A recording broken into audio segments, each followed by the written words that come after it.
Hi students, ఈ వీడియోలో 10th class mathematics third lesson pair of linear equations in two variables ఈ lesson యొక్క introduction అనేది చూద్దాం.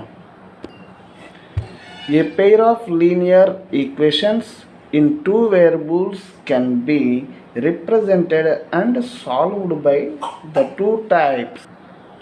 లీనియర్ ఈక్వేషన్స్ని మనం సాల్వ్ చేయడానికి రెండు రకాల పద్ధతులు ఉన్నాయి. అవి ఒకటి గ్రాఫికల్ మెథడ్, అంటే గ్రాఫ్ గీసి దాని ద్వారా సొల్యూషన్ అనేది చేస్తాం. రెండవది ఆల్జీబ్రాయిక్ మెథడ్.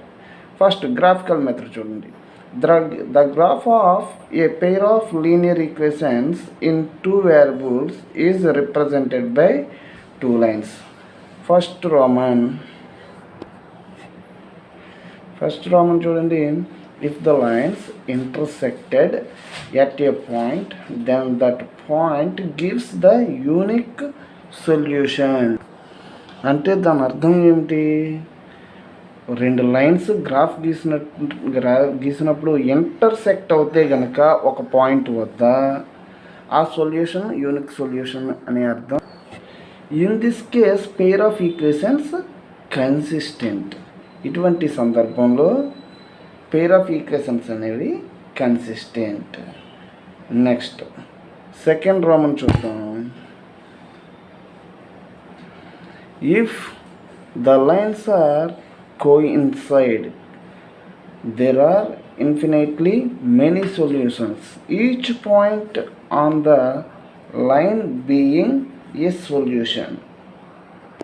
చూడండి, ఈ సందర్భం కోఇన్సైడ్ అంటే ఏమిటి? ముందు గీసినటువంటి లైన్ మీదే రెండవ ఈక్వేషన్ యొక్క లైన్ కూడా రావడం. ఇలా కోఇన్సిడెంట్ అవుతే ప్రతి పాయింట్ కూడా సొల్యూషన్ అని ఉంటుంది దానికి. అది ఆ పాయింట్ యొక్క అర్థం. ఓకేనా?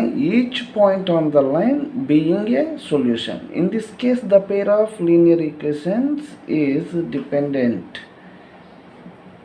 కన్సిస్టెంట్. ఆ సందర్భంలో కూడా లీనియర్ ఈక్వేషన్స్ అనేవి కన్సిస్టెంట్. థర్డ్ పాయింట్ చూద్దాం. If the lines are parallel, then the pair of equations has no solution. రెండు లైన్స్ ప్యారలల్ అయితే కనుక అసలు సొల్యూషన్ అనేది ఉండదట. In this case the pair of linear equations is inconsistent, consistent కాదు.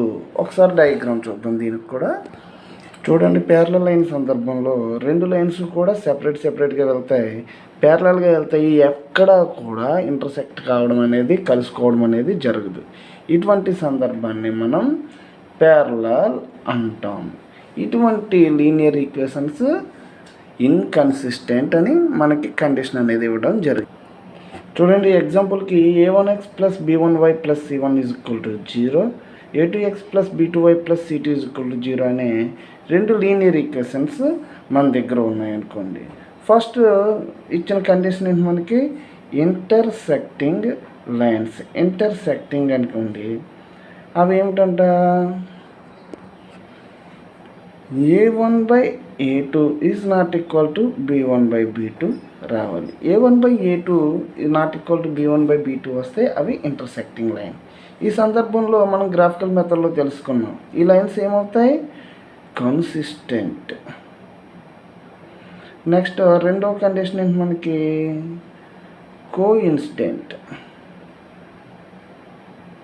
Coincident lines. ఇది a1/a2 is equal to b1/b2 is equal to c1/c2. All lines are equal కదా కోఇన్సిడెంట్లో. సో ఇవన్నీ కూడా ఈక్వల్గా రావాలి. ఇటువంటి సందర్భంలో అది గ్రాఫికల్ మెథడ్లో చేసేటప్పుడు ఇందాక చూపించినటువంటి గ్రాఫ్స్ ద్వారా మనం తెలియజేస్తాం. ఆల్జీబ్రాయిక్ మెథడ్లో ఈ విధంగా మనం సాల్వ్ చేసి ప్రాబ్లమ్స్ని అది కన్సిస్టెంటా ఇన్కన్సిస్టెంటా అని చెప్తాం. మనకి కోఇన్సిడెంట్లో కూడా లైన్స్ అనేవి కన్సిస్టెంట్. నెక్స్ట్ థర్డ్ ఉంది. థర్డ్ కండిషన్ ఏంటి? ప్యారలల్.